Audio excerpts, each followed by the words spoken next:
And this issue no many about for issue no between yenja menyame nyame asem. Let's take it that. Yeah. Let's take it that say nyame asem because I said to myself and the people there say no, me indeed even 2 months ewaha because the Lord has sent me to do something here. We are the end ready be me call on so no me ye can't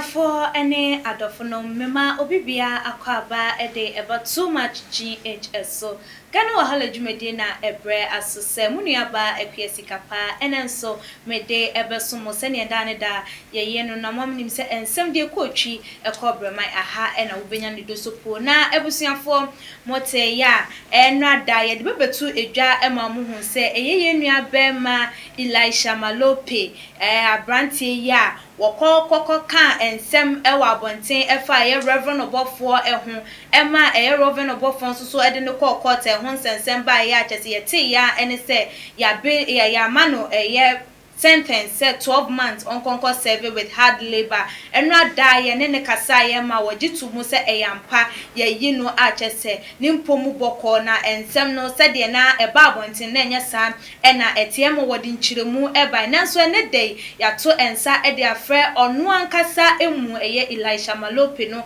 say ye ne no eba ba betwetwe enkomo e de afa ensem no ehun na say no e phone so de yentimi nka ni nyina say ye nya atena face to face de ne ye de atoto e de amane no ho na nokura bia ewom ni nchiremu bia wo so de chiremu emaganafo ehunu ensem no nokura ewom no watimi e de atu edwa eno nti jebre ye twan ho abaye ba ye de nkomodidie ni nyina e be hyehyɛ so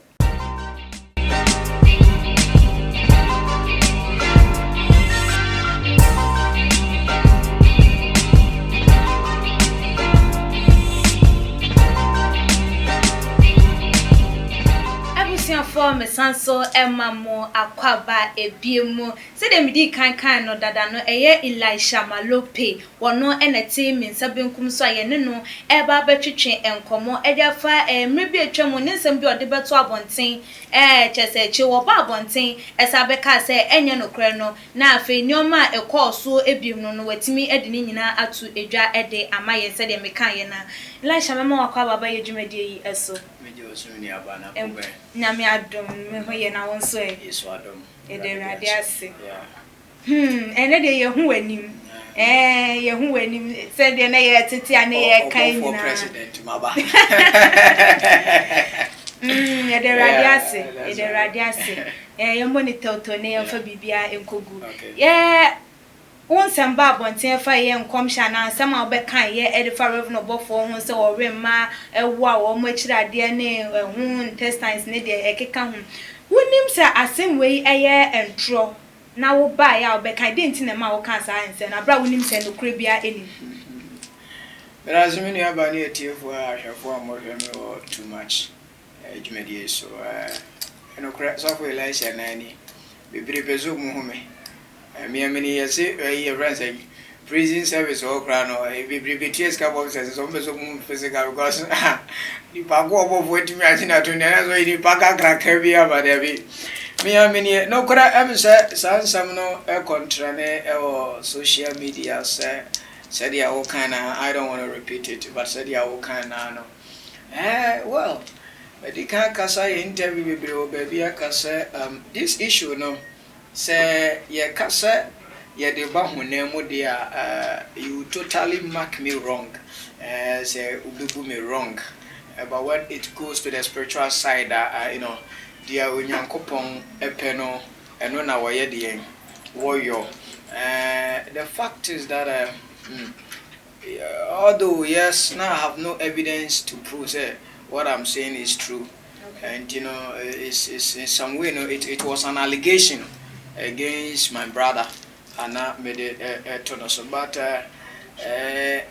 I believe say na nyame person fa sa kwanya because ebra koba na sanwa me call if yes one to be frank some of the people have been saved Oh, okay. Yeah, nkrofo bi nyame afa me so e ma nkrofo bi aye saved. I just say okọ no kokọ yeah nyame dwuma sa wo. Oh yes, I don't need free me so enti no rade you so me Emma, I'm telling you enipa bia ye say one arm robber bia a friend past year a full arm robber but o kan nsem wa ha a very serious o pejan nsa bunko to bi so to nyum say papa matia sofo preaching atia sofo preaching but preaching attach me fitting na come de me ndade ye nyina egu ho afa Christ eyi ma me hu say then ene na say asem we na esi ye no because minim ne ka me mbeke kan kwasi asem sa na say nyame na pressure me anasa dem because obi aye segua na we asen so no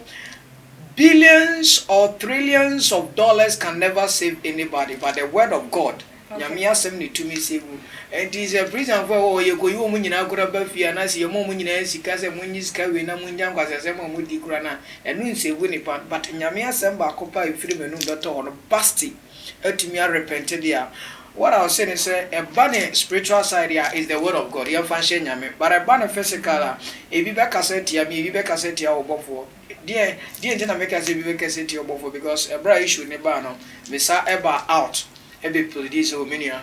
Shall I forget? Yano correct. And on a yanshe biano be the Ebiano be the shame. Indeed, the answer a many pay because it has a no so for partner. Union goes off of Muna Fajan one channel. The I make a to us and say, you can unfold fee, unfold features of video, or some kind of contract and or yard. A cover will feature the end, or say, you can unfold me. Padre say, you be grand gave you above here no Koran, you know, obey na Cassia cry at the end. Antino, this issue, no many above for issue, no, between a Yenja Menyame, a Yamiasam. Let's take it that, yeah.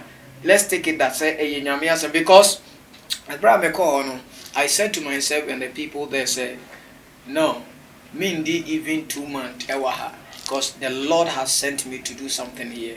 We are the end ready baby. Me call on so no me ye come amafonya visit ye babesram as a popular pastor be say na obi am besra the day I met is obi besra me the day and as of which abosom ba be me free ho. Oh, okay. Not just a soft chabusumu ne be you free prison. Oh, okay. Yeah. Okay. The more no cry say because many of Kogubo for Virginia a better than the TV so one kafan say ya find me. You can say ya sentence me. Yeah, and you know say ya jelu dia on several sentence in where you can't come out. And sabato social media wabra na me was hey yes of Elisha Bodam. Hey really? Sir, okay, until one officer be yes, what about them? I'm saying so. What done for bed? Then was about them. And the more check her was and then I'm social media. I'm zoning bloggers. Forget it. And the army said, and no, na so which I was some tea and I said, no, he can't believe it. I'm not so much say, say, no cries on bar, not no crabby any. So all no better say, I'll cross a fund. I was so there, then I'll pay it. To the next day, no good to your fancy. Okay. Inti years of chabusum no unim no e kwan ben so years because so ko da ho ya na odi hu na na se unim ne dada oni na di nkita ho dada so fu chabusum me nimu no but mene no aye interview da interview mene no aye net pass a check who interview me about my ministry a phone call so no face on to face. Yeah on the TV face okay. to face just once me nkona sorry. And I saw unim no, ka so unim no dia na just say obi a unim no da. Oh me hu ne da ba ye ka say unim obi pa no a it's like uni nipa no enam. Ah okay. What you say no enya me ne enam. Okay. What you say ana o show o chere unuado. What you say say ukobia ba na so ko wense ni tonsa. The last money aka no or the better be ama ni nua na say ye nyina ye no mmoro. But ye na Christopher no what is onyon kokura kwa manim no e no wani age. Utupa the go so.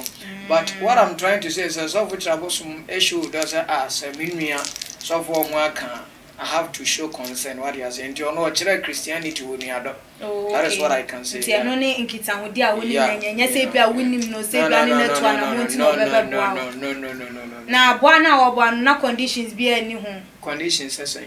Say obo bia ye wo butter trading e bia me boa wo be yesi ama me anase say. Because obi a wonim no na oba bebo de nti na be ma na abo. Kwame ahe, e na me wa me de bo akira boso. Kwame ahe. O ta me de hwa ka ki na be firi mboto mato. E na me wa me de bo akira boso. Just that say papa no. Yeah, pen no pe masa na say ono asem o ka kire me an say I say people are fighting against Christianity. All be yimi nso no. Me ba ni fie no na sorry wo as life assembly worship center odoko watawe so no. Oni obofo ni asem o ma meti ase say ade na me ye no enye. Okay. Next time hwe wan kwanko ye bi. Ade we ni ade a esey nyamesom e kire say o Kristo ni nua afomu a instead of say ye betu no fo ni edi na agina yie no. Oh, osofo we I say. Oh, elder we na I say. Oh, elder we na I say. But I na ye refi say ye nipa Peter. O kan Bible we be Bible say Peter e kan tam sane bodua nyina say woni me Yesu da. Enso no a disciple. Okay. E na ka me friend apostle. Apostle bodua say woni me Yesu because of little and so kakra ye de e so ye ni pesu e kani pa braba ho to da bia accidental son obe face disaster kakra and so future aboso mo no de is just a help say obema ni nua ye de every and so hwem sanso na mesa kan so say people will blame Kwakubofo, but one thing is say yem bisa ye ho say Kwakubofo kura no ade we yan sha ne so ma na mfoma nko afia se na your friend is saying coronavirus ya abai ebi che me na mabontin ebi che me ana say ebi kura mi twam na aka bi bo me kumia anka se mawu ni say let's give glory and thanks to the Almighty God say nyame efa kwan we so say or the save Elisha. So I think that it's because of my salvation and the fact we nyina here there ekobai. There be a kasa ena mo bia emblem Kwakubofo mo bia emblem e Reverend Obofo adan e pressure bi no wato ama wana say Obofo timi nto mi ma hun to asokra. No. Obofo timi nto pressure ma. But we ya wo hunu say wo sa wo kama Ghana 40 ase. Woni bibi asem ya me kato Kwakubofo so no. Very serious, but let's see. A bro no sentence me wie no. Enkrofo a one kasati ame no. One sabedo me. I didn't know bedo me because one who say so nipa da seni to me kase na sandi pakuria etumi aka sorry dia waye nyame so ade. Okay. What do you say? Enti enye soro na me e wo say nipa ye de she yetu so wofum wonu a. E wo say whatever the bia me kase I'll chop on you mumie no. Ye wo say oni obi aye ade. Wo de ozi ma ye oboni ade mpa cha wo de the way na wo ye no kra cha say wo kra chop na wo pa no. Efru akumum. Ana ye wo chop bia to say no. Nipa no to say why you sorry? To the nefru akumum. Sorry. Oye video na mo say efru akumum ba. Every makume mutina rade eyi mentam sana. That's right. Yo, yedi enkomo didie no esi na ensebe na ade be ka che eye wo mo abonten ni eye wo mo ba so mo sori a omo ka eye asofo ho ensem ka de enimu na futo be na ade be mo. Mini aba. Into obiafu but betu a Christopher. I'm working for Christ. Okay. We are so for the we are sure monsa but we to a Christopher for say obron sama TS Christianity. Secondly, younger you claim say a yes of one we should be very careful. When you are sissy Kenyana empower that's where you can be. I say, Quaya, you move before so young Jumano, and no nama any panya young one somewhere eka. Because if I claim to be a man of God, let me could not sport. And I say, excuse me to say, me taliwa baby talk na me bugea. A good Christianity any man say. What kind of trust some baby or say the wafanya me you man wafed my papa to only no make sure say ye yan and once and bonny in your dear. Although we any pan so or but was a mummy and phantom or so but mama and your dear. enya wonte ebutam de bema ye nyina ye menuan masofo nyina no se mesre se ana social mu omokoko social media me ye interview bi on TV asoma meka na bloggers bi afa no matane no e bia ne se me yese Nana Mama Brown say se mabodam de obofo me yimi anope me friend Nana Mama Brown kwa me no enyo se obinia never na Nana Mama ye sure say won ka bibia sa na bloggers ne de omoto wo mo pese enti ne mesere ne say social media in the way baby no baby so ta follow baby a wenya asem ti obi afanto ne ho fo say o koka obi ho na koka kura ye den o koto so obi twa obi ti atwam na ko because I'm telling you make when they make us repeat as so dia say the way our mind no e kosesi ano me Elisha I am telling you say me koto so obi kun obi a because the time make us me co prison ho no madam case innocent case innocent people are omanya asem omu go on more than about 60% omu innocent abrantia ba ko a osugu mesugu nkotoje se mekọ a memeyi no okoto se na damfo ne obi ku okopata no wapata wie ade a chia na abrantia ne wuyi a yakofa ne se onoku no akwa no prison ono obodua na meka say duabo no obo na mfa so bia mba onsungu awrade so what did I make an so obi akowi akokọ ya ma no be 30 years obi nso e depend adwire aban sika onam ho sesi e mi bato se wo da kwam miyam na metamu e do koto hospital me am de okwa ne bedi me particulars okay anka wonyame mu de sa na wose meye no me de okoto ho ne yaje me particulars na nyame mfa samba na ufirim ye be frɛ police abrantie bi na de ne bae yenko hodi no murder case nso du minim grofo bi a omso ometwa be more than 30 years papa bi de waya akokora wo murder case a yese ne document kora yehu asam no so o kire mu a na say no koresa wutum so dibim enti se bia meka se se na me de wakopie hospital na wakoko woni e baba chime a osama nso ntimi mabode beka so se wu mi oni mu hwe bedam ama pro enti ama wiasefo no mpanimfo no ministers no judges no lawyers na wo mo ye mpanimfo mo di yanim no eni CID fo ni police fo no enne eye 2020 say year generation coronavirus time ya nyamede aba odi chini paso tama yewumi me sofo Elisha die ebe ye dinse me kokoto so obi da kwam manya sanso amaye bone manya sanso amaye bone nanso me ye papa we be wie no edi me kwakopie na edi me kwakopie fi anti ye mpanifo no so ka ho because assembly ha instead of so munye abotre no mu hwehwem da bi asema make say wo CID ni a wo twiro bi statement no Baumia can say me and you were not there. And to trust statement judge and so go jail. The judge also was not there. Only God who know the truth. The uncle baby was jailer. They are innocent of the case I did them, but when you come up for Obu also as sika woninti with them, who prisoners can be another prison. Okay. I'm telling you, and you're for Mangua. This is me I mean be say Yo, I was here for we any yenu abema eye Elisha Malope, Prophet Elisha Malope wono and I would say ye no etwetwe enkomo efa eye ensem a ekọ so emra ko ewra eye prison nyoma wo fa mu efutuo ne nyoma wanya de afim no de atu edwa ede amaye no ne last yi ne de abusu amamo mfanya asem koto obi se nipa no obra de ekọ na kwaje no wa bi o me ga so obi nso ngoye mi o o de ekọ na kwaje nipa no aha ena brother my kwan amaye de dwumadie no esi subscribe to your channel no se wonya ya ebiem so chef mo obusuafo adofonom ene eye enayanom ewo all the social media platform follow your way IG page so @SomaGH_. Mema refin so de wadwen channel ebetu edwane mrepane ebekenkan ede amamu me amede dwumadie ho chia me midin ene akwesi kapa me ne eye Prophet Elisha Malope ene twetwe enkomo aha ene de dwumadie no besi dasane yebesane hia makram.